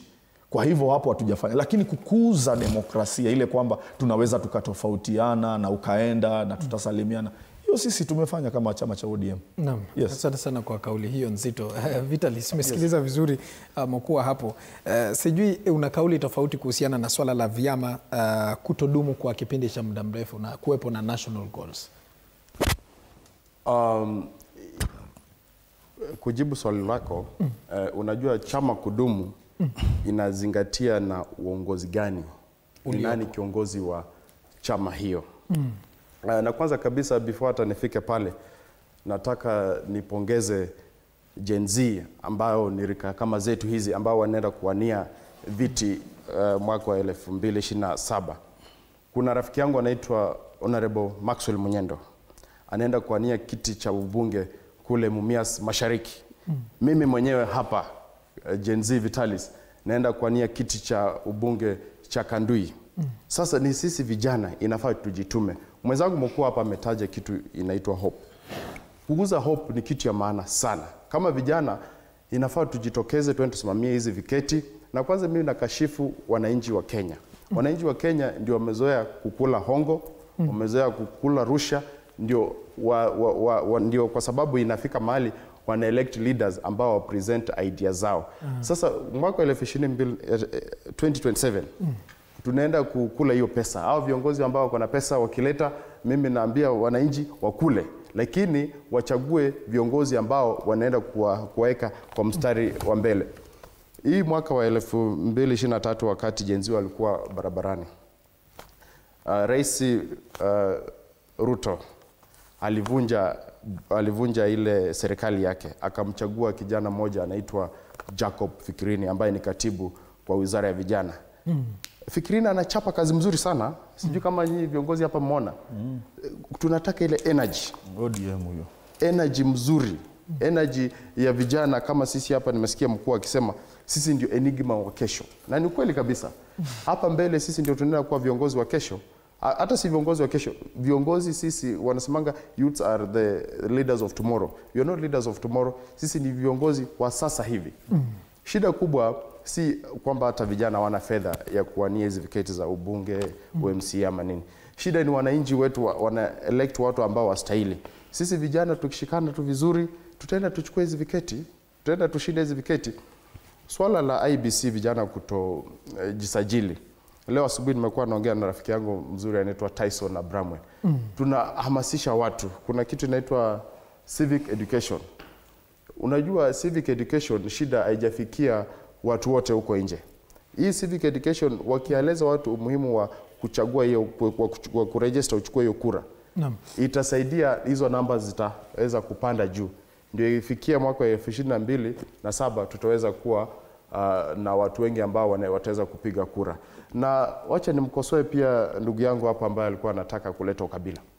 Sisi Gen Z wakati tulikuwa tunaenda kwa maandamano, kitu ya kwanza tulikuwa tunasema we are tribal. We are not tribal. Tulikuwa tunakashifu hiyo kitu sana. Na aliyekufa kiongozi wa ODM ambaye rafiki yangu hapa ni mfuasi wa hiyo Raila Amolo Odinga, alikuwa anakashifu sana watu wa ukabila. Alikuwa anakashifu hiyo kitu sana. So kwa hivyo tusirudi kwa hiyo siasa ya ukabila tena.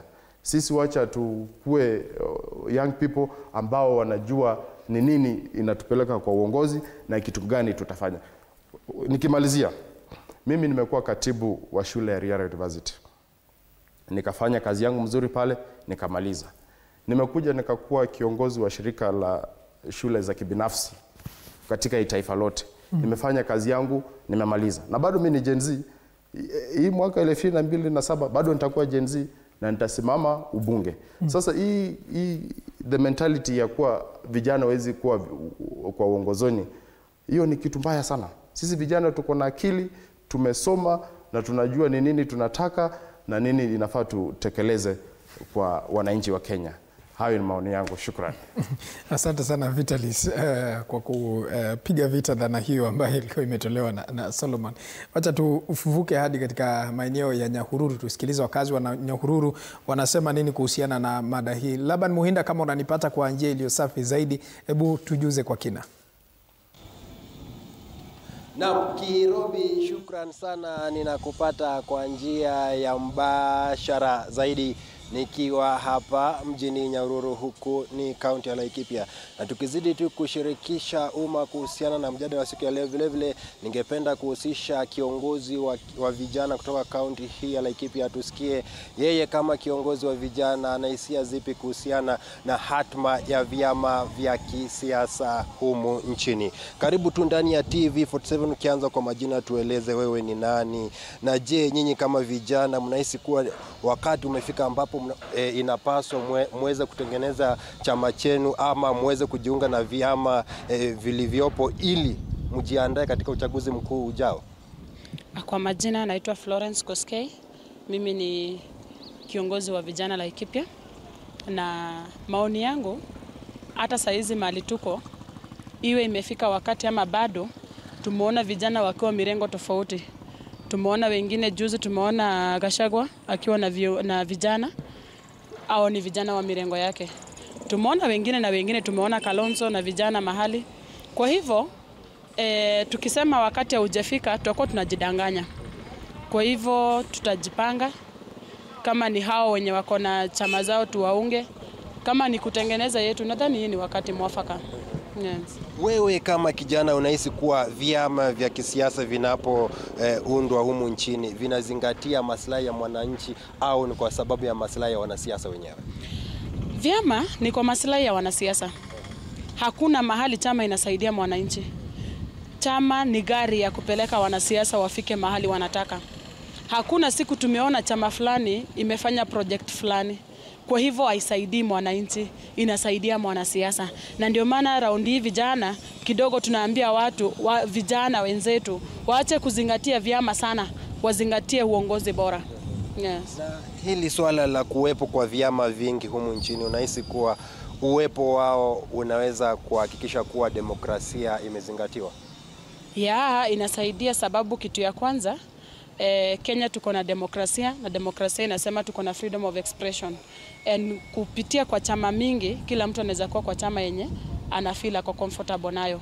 Na tumejionea na manchi jirani ya kuwa sisi tuko na demokrasia ambayo inatufavor. Nchi jirani kidogo demokrasia yao iko haiwafavor. But sisi unaona hiyo chama mingi, hakuna chama imekatazwa kufanya mambo yao. Kwa hivyo wako na uhuru, na pia wananchi wako na uhuru wa kuchagua ile chama ambayo inawapendeza. Yes. Tunapoelekea msimu wa uchaguzi wa mwaka 2027, wewe kama kiongozi wa vijana, wito wako kwa vijana wenzako ni upi? Hususan tunaona kuwa vyama vimeanza kutengenezwa already. Mimi kenye naambia vijana wakuwe imara. Hivyo venye vijana tumekuwa tukiwaona msimamo wao, wakuwe imara ili tuweze kupata viongozi. Wasiangalie mambo ya vyama. Mashida yenye tunapitia haswa Laikipia, tunapitia shida ambayo inaitwa suti. Suti ilibeba wafanyikazi, ikabeba wezi, ikabeba watu hata hawezi fanya chochote. Kwa hivyo raundi hii naomba vijana wakuwe makini sana, wasichague chama bali wachague mtu binafsi ambaye anajua mashida zao na amebeba masilahi zao. Asante. Naam, Kirobi, kama vile ambavyo umesikia, hayo tu ni maoni ya kiongozi wa vijana kutoka kaunti ya Laikipia akiwasihi vijana wenzake kuweza kuhakikisha kuwa ifikapo mwaka 2027 wameweza kuchagua viongozi ambao wana manifesto itakayosaidia mwananchi wa kawaida. Kutoka kwangu mie Laban Muhinda nikiwa hapa mjini Nyahururu huku ni kaunti ya Laikipia, sina la ziada la kuregesha usukani kwako Kirobi. Na asante sana Laban Muhinde ukiwa maeneo ya Nyahururu kuweza kusemezana na wakazi kutoka maeneo hayo kuhusiana na mada hii ambayo inaendelea hapa studioni. Na nikirejea kwake Grace Kioko, kuna swala ambalo limeibuliwa pale na mmoja wa wakazi kuhusiana na swala la suit, kwamba tunapiga kura suit. Na hilo ni swala ambalo limekuwa likisumbua sana hasa wapiga kura. Kando na swali hilo ambalo ningependa utoe maoni yako, hili swala la political parties kudumu kwa muda mfupi ama short term goals imeathiri namna gani taifa hili kusonga mbele? I'll first start saying and actually agreeing na whatever amesema. Vyama ni gari tu la kusukuma our needs. It is not about the political parties. It is about the leadership in the political parties. I totally agree with whatever she has said. In connection to the question you've asked, I will go back to civic awareness. We've talked a lot about civic awareness in this space, and I think civic awareness is not just about knowing when to vote and knowing the regulations of voting. I think civic awareness goes beyond the knowledge of voting. I think it starts from a point of you understanding who you are as a citizen. It starts from you understanding your rights as a Kenyan. It's beyond the voting phase. There was this question in a certain convening about how do we move from the hashtags to the ballot box, because as Gen Zs, we're very well versed with hashtags. Time the bill, we had so many hashtags, but are they translating to the ballot box in any way? You see, there are very few voters, youth voters that have registered. Why? I think it's all to do with the issue of leadership. I think youths are very well versed with the knowledge of voting, especially the ones in the urban area. And also the ones in the grassroots. When you first see maandamanos, they start from Ushago, right? It's not even Huku. Why? I think everybody is well versed, or most of us, or a huge percentage, we are well versed with voting and how to register as a voter. But how do we move from the hashtags to the ballot box? I think that's the biggest question that we should have in our minds as Gen Zs right now. Yeah. What other question did you ask? Sorry. Kuhusiana na sala la vyama vya kisiasa kudumu kwa kipindi cha muda mfupi, imeleta athari gani katika taifa hili? I think one, we are not growing as youths. Yeah, because I think youths having their own political parties is a way of saying, I am involved. I am involved in the budget planning. I am involved in the policy making. I am involved in everything to do with the government. I am involved as a youth. I am fully in it.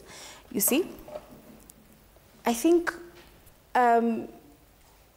this youth political parties being there and we don't hear about them, or if we hear about them, it's only for a short time.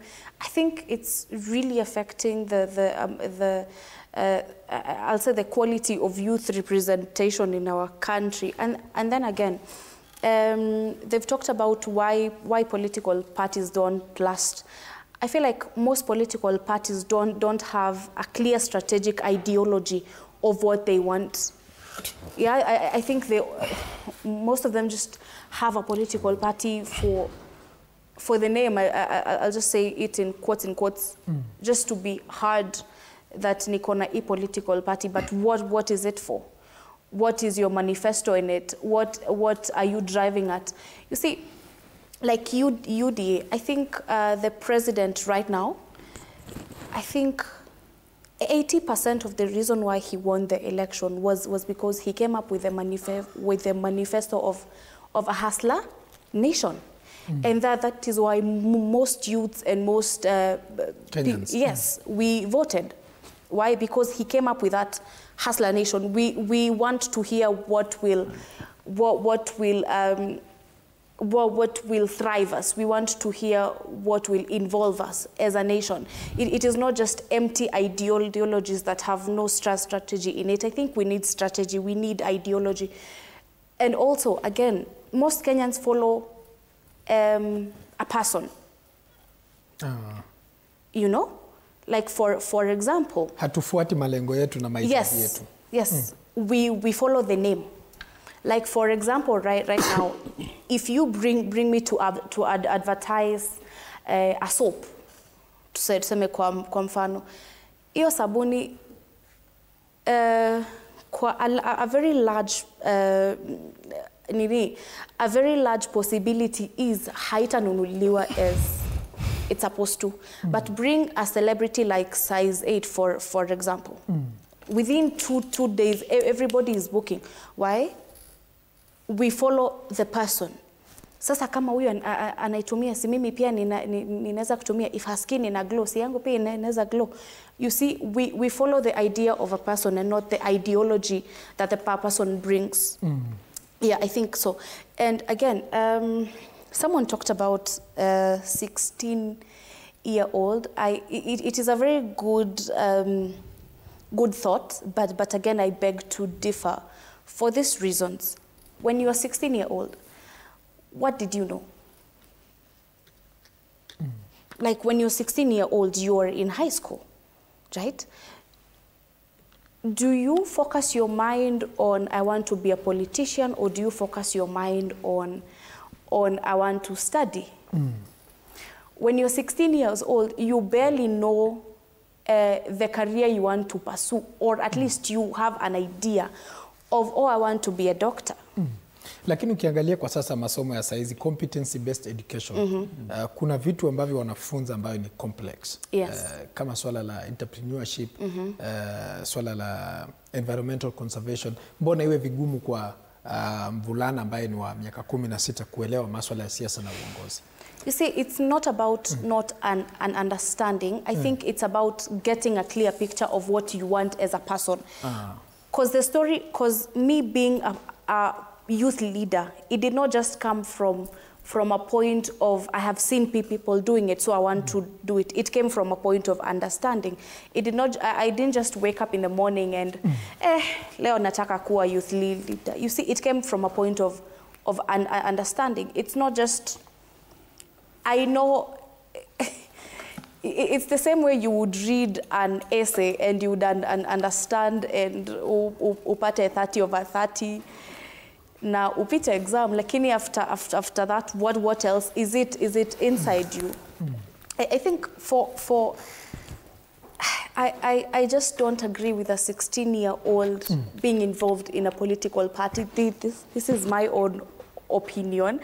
I don't think a 16-year-old, unless we introduce things like syllabus in school. Like, for example, I did in international relations in school.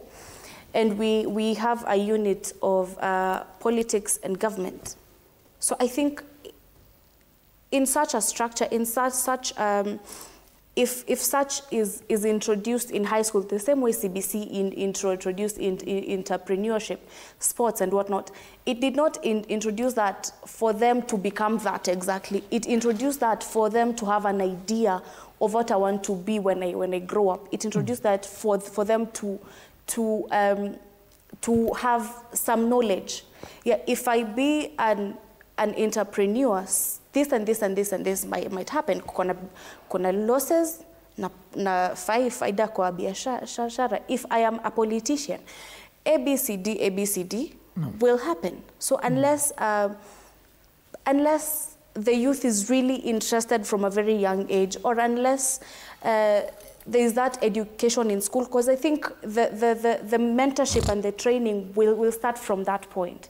It is not from when we're now adults and now we're saying, a 16-year-old should now, what do they know? You know?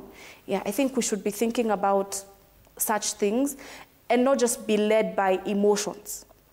Because yeah, we might be feeling like like a 16-year-old, a 15-year-old. Kumaanisha kwamba vijana wa Gen Z wanasukumwa na emotions kwa sasa? Not really. Ambayo wanataka kuleta? No. We are not led by emotions, but some of these things we need to be logic. You know, at 16-year-old, you yourself, what did you know about the government? Most likely you didn't even know you want to be a journalist, right? So what does a 16-year-old know about politics? Unless they're really interested or they have brushed complete. Okay, sijui nitaweka vipi nieleweke, lakini yeah, I think that's labda kidogo tu kuunga kauli ya mwenzangu hapa Grace. Anasema kuwa actually katiba ya Kenya hairuhusu mtu ambaye hana shahada ya degree kukua gavana, kukua president. Sasa mtu wa miaka 16, mimi wakati nilikuwa miaka 16, I think nilikuwa form 3 ama sijui form 2 pale. Sasa mtu wa miaka 16 katika taifa letu la Kenya hana uwezo wa kuongoza watu, kwa sababu huyu ni mtoto mchanga ambaye hata ana certificate ya form 4. Kwa vile hata kukua MC lazima ukuwe na certificate ya form 4 angalau. Lakini United Kingdom kuna wanafunzi ambao ni wa United Kingdom, huwezi compare United Kingdom na Afrika. The education in UK is very different from the one in Kenya. Yes. Look at China and Japan. The kind of education they're given from a very young age is very different from a Kenyan one. Bring a Chinese 8-year-old child, okay? And bring a Kenyan 8-year-old child and listen to their ideology of life and of business and of politics. It is different. Totally different. A Kenyan 8-year-old child will talk about, I have not played, have not eaten. But a Chinese 8-year-old kid alipelekwa kwa biashara ya baba yake akiwa na miaka 3. So from that young age, this kid understood that kwa biashara kuna losses na faida, kuna ABCD. That child has a different understanding. We heard of a story, a 16-year-old in Japan, ni Japan ama ni China. This kid ni a whole engineer in mind. Alitengeneza sijui ni ndege, sijui ni rocket, sijui ni nini. That is a 16-year-old child in Japan. A 16-year-old in Kenya, the only thing they think about is nitoke form 4, nipate kazi, nilipwe 30K, na mimi niko sawa. You see, and this is why we're crying about employment. Yeah, I think we need to start mentoring our kids, so to say, yeah, from a very young age. Dakika moja mkuu, nizungumze naye Chelangat hapa. Mimi naona mali shida zetu zipo sasa sisi kama vijana. Ni vile ambavyo hao wawili wamefanya nini? Wamefikiria. Manake sisi hivi ambavyo tuko hapa 18 to 35. Sasa wale ambao wako 36 kuendelea mbele wanasema hivyo kuhusu sisi bado nini mnajua? Umenipata? Alafu sasa sisi tukiambiwa hivyo, sisi tunakuwa wakali, mbona wanatuambia sisi hakuna kitu tunajua. Lakini sisi tunataka sasa tuwaambie wale wengine 16 hata nyinyi ni nini mnajua. Umenipata? Kwa hivyo kila mtu hanajipigania yeye mwenyewe, si maslahi ya nchi kama ambavyo inafaa kuwe. Dadangu anasema vizuri tena kwa lugha ya Kimombo. A 16-year-old in Chinese. Kwani huyu wetu wa 16 unafikiria atafikaje hapo mali wa Chinese amefika? Mentorship. Sasa hiyo mentorship kidogo tu. Hiyo mentorship itakuwaje kama hatumruhusu ajieleze? Na ile kweli unasema 16-year-old ajui. Wajua kwa nini hatukuwa tunajua? Kwa sababu hatukukubaliwa kujua. Na ilikuwa right yetu kwamba tufanye nini? Tukue tunajua. I want to tell you, my sister, in this country, we have never been to the World Cup, even with our senior teams. But I want to tell you, under 17 girls in this country, Harambee Starlets, took us to the World Cup. So we are also equally up to the task with how other under 16s and under 17s are thinking outside the world. If they are making rockets, we are also excelling in some other ways. So we are just, sisi under 16s wetu na under 16s huko nje tuko sawa. Ile kitu tunahitaji kufanya nini? Kuwashikilia, tusiwagandamize zaidi. Tunakubaliana hawajui. So tusifanye tena wakose kujua zaidi. Unanipata?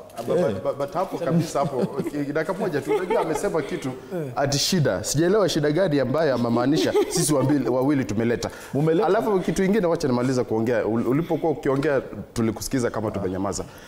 Swala lingine ambalo mimi you cannot compare skills, talents and leadership. You know, leadership is nurtured. Leadership is something that you need to nurture, to mentor. But skills na talents, mtu unazaliwa kama venye wameleta CBC, masomo ya CBC, una-identify talent ya mtoto akiwa mdogo mapema, then you start nurturing. Na tena unajua ignorance is very bad. Katika taifa letu la Kenya, mtu anashika ID akiwa na miaka ngapi? 18. Kumaanisha ukitaka tupatie uongozi hawa watu, kwa vile mtoto wa miaka 16 hata hawezi jipigia kura. Ukweli uongo? Mtoto wa miaka 16 hawezi jipigia kura. Sasa inamaanisha sasa inafaa tufanye namna hivi.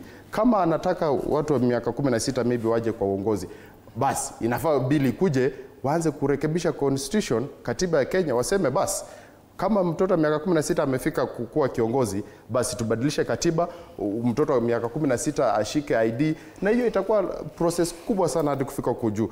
Naam. Yes. Shikilia hapo, tarejea kwako Chelangat. Tunaarifiwa tuvuke hadi katika kaunti ya Taita Taveta, tusikilize kauli za wenyeji kutoka maeneo hayo, kisha tarejea hapa studioni tuweze kumalizia. Nitakuwa nimebaki na chini ya dakika 10 hivi. Lakini kwa sasa wacha tuvuke maeneo ya Taita Taveta. Julius Mariki, kama unanipata kwa njia iliyo safi zaidi, hebu tueleze kwa kina wakazi wanasema nini kuhusiana na mada hii hapa studioni.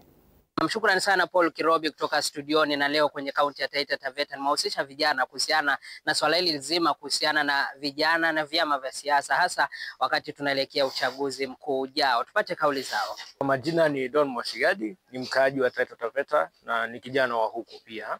Ningependa kusema hivi ya kwamba vyama vya siasa ni muhimu viwe na uzingatizi wa vijana, na ni vizuri pia vijana waweze kubuni vyama vyao ambavyo vinaweza kuleta yale masuala ama matakwa yao ndani. Inasaidia. Alafu pia nione ya kwamba pia kukuwa na vyama vingi Kenya imesaidia kuimarisha demokrasia. Manake kila mtu ana uhuru ama una uwezo wa kujiunga na chama chochote kile na kuweza kukaa katika chama kile kwa sababu ya maadili yake ama na matarajio ya siku za usoni. Kwa hivyo ni vyema vile ambavyo kumekuwa na vyama vingi katika Kenya hii yetu. Na ni vizuri ya kwamba pia vijana waweze sasa kuamka, waweze kuona kwamba kama kuna vyama ambavyo haviwezi kuangalia yale matakwa yao ama viangalia kwamba yale mahitaji yao ni ipi, basi waweze kubuni zao ambazo zinaweza kuwekelea mambo yao ndani, ili ya kwamba ile demokrasia ama ile Kenya ambayo wananuia iweze kuwa ni Kenya ambayo wao wenyewe ndio wameipangia. Na ni vyema hivyo, na mimi naona kwamba ni sawa ya kwamba kukuwe na vyama vingi ndio, na pia kwa vijana waamke waweze kutengeneza vyama vyao ambavyo vinaweza kuwa na uwezo wa kubuni maisha yao ya siku za usoni. Naitwa MC Chidi. Kwanza ningependa kushukuru kwa nafasi hii. Kwa niaba ya vijana, tayari watu wameshaamka, tumeonyesha umuhimu ya kwamba tunaweza kufanya jambo. Kwa hivyo tusikuwe sana chini ya vyama ambavyo vyama ni vingi sana, lakini na let's go independent. Inaweza saidia sana. Tuamke tu kama independent, wenye wanataka viti. Mimi mwenyewe kwanza nitakuwa katika independent. Na naweza niona hapo katika kinyang'anyiro cha vijana hapo. Hivyo tutakuwa tunapeleka hii ngoma ya vijana, maana vijana tushaamka. So wazo langu tuwe kama independent tu, alafu tutakuwa tuko vizuri. Maana tunasemanga we are leaderless. Lakini sasa tukiwa independent tunaweza onyesha sasa uamsho vizuri. Tusikue kila siku tunaweza kuwa kwa chini ya mtu, ama kwa sababu kwamba chama ni chetu, chama ni cha kabila hii, chama ni sindo tulikianzisha. Hapana, ukiwa independent unaweza fanya kazi nzuri zaidi. Kwanza naweza sema kwamba sio vijana wa mkitari, vijana washaamka. Na ndio maana ukiangalia sasa hii vijana wengi wanataka kuingia kwa uongozi, maybe MPs, MCAs, women rep, senators, governors. Vijana tayari washaamka, na kusema kweli ukiangalia vyama vingi utapata maybe tuseme kama vile ODM wako na youth representative ni Oburu Odinga ambaye ni mzee. Naona ni kitu ambaye pia sisi haitufurahishi, unaelewa. So I think it's high time tuwe na chama chetu kimoja kama vijana wote, ambayo tukue ni vijana peke yake, ambapo hakuna wazee. Maana ukiangalia sana wazee wamekuja mpaka wanajifanya kwa vijana. Na ukiangalia pia masuala ya vyama vingi vimesaidia, tukiangalia kwamba wengi wamepigania uhuru, kuangalia kwamba tunaweza ongea kitu chochote kile, yani tuko na uhuru.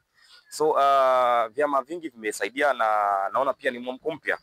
Maybe 2027 vitaamka vingi na vitakuwa vinasaidia vijana wengi. Majina ni Engineer Wellington Mobori, kiongozi ambaye anatoka katika eneo la Taita Taveta County Voi Constituency. Na mimi kama kijana ningependa kusema hivi, maoni yangu ya kwamba vijana ndio tuko na bigger population in Kenya. Na the sad thing is policies zinamekiwa na older people ambao wako na vyama. Kwa hivyo kama vijana itakuwa jambo la muhimu sana tutengeneze vyama vyetu vya kisiasa ili tuwakilishe matakwa yetu sisi kama vijana. Wingi wa vyama vya kisiasa imechangia pakubwa demokrasia, ya kwamba watu sasa hivi hawachagui kimrengo, wanachagua kiongozi ijalishi umetoka kwa chama gani. Ambapo ingekuwa ni ile kimrengo, basi ingekuwa kama vile Tanzania, unajua kiongozi yote tutakayepewa na CCM ndo huyo. Kwa hiyo unaona kwa demokrasia ya Kenya hapo tuko sawa kabisa. Na ndizo baadhi ya kauli zao kuhusiana na swala hili zima, wakionekana kulichangamkia. Narejesha kwako Uskani studioni kuendelea na mjadala huu. Mie ni Julius Mariki, kaunti ya Taita Taveta. Na asante sana Julius Mariki ukiwa maeneo ya Taita Taveta kwa kusemezana na wakazi kutoka maeneo hayo. Kiangalia muda wangu pale naona dakika 44 imekatika, kumaanisha tuna dakika 6 hivi. Nikianza nawe Chelangat, labda kumalizia, unahisi taifa hili tukiacha swala la kufuata mtu na tufuate yale ambayo analeta katika taifa hili, tutaelekea katika mkondo unaofaa? Shukran Kirobi. Kidogo tu kabla nikujibu, ningependa kutofautiana na wenzangu wanaosema at 16 a Kenyan kid cannot really think out, but I believe before we got where we are, there's something about you that pushed you to be a leader. You didn't just realize maybe at the university level that you wanted to serve. Ukiwa mdogo, there was that something in you, there was that passion. And if that passion is not nurtured, hakuna vile tutapata viongozi wa kesho. If at that point we suppress them. So I feel even at 16, if we feel like a kid has that passion, it should be nurtured so that by 18, by your age, ashapata ID, this person can go for something. If we allow these young people at that young age, come up, we see for example in primary schools, they elect governors. If we don't allow these students to be a governor, we don't expect to get a governor tomorrow unless we create a safe space for them. Now back to your question. You said that, come up again please. Could you come up with the question? Kuna swala ambalo Grace alikuwa amesema kwamba Wakenya tumezoea kufuata mtu fulani, atufuati kile ambacho yeye anatuletea. Unahisi tukiwacha hilo swala na tufuate kile ambacho analeta agenda na vitu kama hivyo, Kenya itapiga hatua? Hakika Kenya itapiga hatua tukianza kufuata sio tu mtu. Unaona sasa the problem that we have. Kuna mtu hapo awali aliongelea swala la suti. Tunapata kuwa sisi wa Kenya tukitaka kupiga kura tunaona kiongozi fulani, nani ako na kiongozi fulani, na hiyo ndo the challenge that we have, kwa sababu unaona that political parties have been, I can say they have been tribalized. Utaona ODM ina thrive wapi, UDA ina thrive wapi. So if a certain person wants to vie, of course nitajaribu kuona ni wapi nitapata wafuasi, na utapata kuwa nitaenda mahali ambapo sitapata ku deliver as I ought to, because now I have to go with the ideology of the leader of the party and the ideology of the party, and at the end of the day I will not really be able to deliver. So it's a call to Kenyans, let's not just vote because of a person, but what is this person bringing? What ideologies does this person have? What objectives does this person have? Are we benefiting as the people, as a person, as our country Kenya? So it's high time we stop just complaining. Let's be the change that we want. Let's bring the change. Naam, asante sana Chelangat. Ken Koech, kwa dakika moja, kauli yako ya mwisho kuhusiana na hili swala la vyama na kufuata mtu. Okay, concerning things to do with political parties and following individuals. One, first, let me talk about why parties die before some particular time. One is concerning political betrayals in these parties. I can use, for example, Jubilee in 2017. This is a party that ran with a number of legislatures, secured a number of legislatures, a number of senators, a number of governors in 2017 elections since multi-party democracy. And around 2 years, 3 years after the election of 2017, this is a party that died automatically. In 2022 election, we could not see the good results that came out of it, just because of betrayal that was within the party. Secondly is following individuals in politics, maybe political parties leaders. I can say all of us, we can be leaders. We must have someone that gives the direction in a way. And with that, I can still say, let's follow political leaders who are of ideology that makes sense to a country first, apart from the political party itself. In conclusion, I want to urge our youths, my fellow youths, if forming a party, let's form a party that is countrywide, has a good, strong following, and let's shun joining political parties that are majorly regionalized. By just using the example of the by-elections that is coming, you can see that candidates that are majorly filled in Ukambani, these are majorly from Wiper Party. If you go to Western, majorly is political parties from Western like DAP. If you go to Nyanza, it's ODM majorly. If you go to Rift Valley, you can find UDA dominating. If you go to other parts, you'll see that party that is closely related to that place. And I think that's what is still making us lag behind in matters to do with making our politics to shine in a way. Naam. Yeah. Solomon, kwa dakika moja tukimalizia.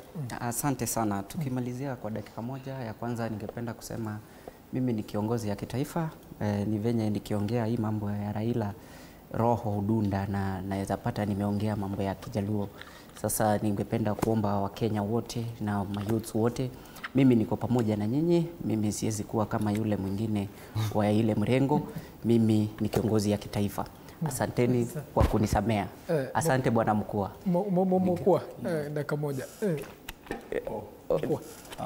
Mimi yangu ni kusema kwamba vijana hii nafasi ambayo tunataka hatutapewa, bali tutaichukua, tutazikalia na tutawaonyesha kwamba tunahitaji. Manake ukiangalia hata hapo awali zile ambazo ni program kama hizi za vijana wanawaita kuzungumza ili kuweza kuelewa, hazikuwepo, lakini kulingana na vile ambavyo tumejibeba kule nje imeonekana kwamba kuna hiyo nafasi kwamba wakuje sisi tuje tuongelelee, tukose kuelewana lakini at least tuongelelee, usikie vijana wanasema nini. Na nikimalizia, leo ni siku yangu ya kuzaliwa. Happy birthday. Asante. Grace. My thoughts on the effects of following an individual would actually be, I fear that leadership may be hereditary, or will flow in the hands of certain individuals. So I think it is very, very important for us as Kenyans to not just follow the idea of a person, but the ideologies that the person brings to the table. It is very important, so that also he will have an opportunity, I will have an opportunity, and yeah, it should not just be in one family line or one tribe, or it should be all of us. We're involved. Yeah. Thank you so much, TV47, for giving me a chance to come and air out the opinion of the youths. First of all, as the young people of this nation, we don't have a problem with the existing political parties. But what we urge the political parties that do exist at the moment, to give the young people an opportunity to have what we call free and fair nominations when it comes to party politics, and as well as when it comes to general elections, to give the young people an opportunity to vie for these seats. And I want to say that it's quite interesting that in the month of November, I'm sharing a birthday with my friend here, Mokua. I was just born 2 days ago. So leaders are born in November. Thank you, TV47. Asante sana Vitalis kwa kauli hiyo. Happy birthday to you, Mokua. Siku yako ya kuzaliwa. Endelea na moyo huo, endelea kujituma zaidi. Na asante sana kufika kwenye studio za TV47. Shukrani zaidi kwa wale wote ambao umefika hapa. Bila shaka mtazamaji, naarifiwa muda wangu umekimbia sana hapa studioni. Ni saa 6 dakika 52, saa 7 kamili itakuwa na kupasha mengi zaidi. Nimekuwa mtangazaji wako Paul Kirobi, na asante sana kwa muda wako, na asante sana wageni kwa kufika kwenye studio za TV47. Ukiwa pale mtazamaji, ni matumaini yangu kwamba umeelimika mawili matatu kuhusiana na siasa na uongozi wa taifa hili. Shukrani dhati. Thank you.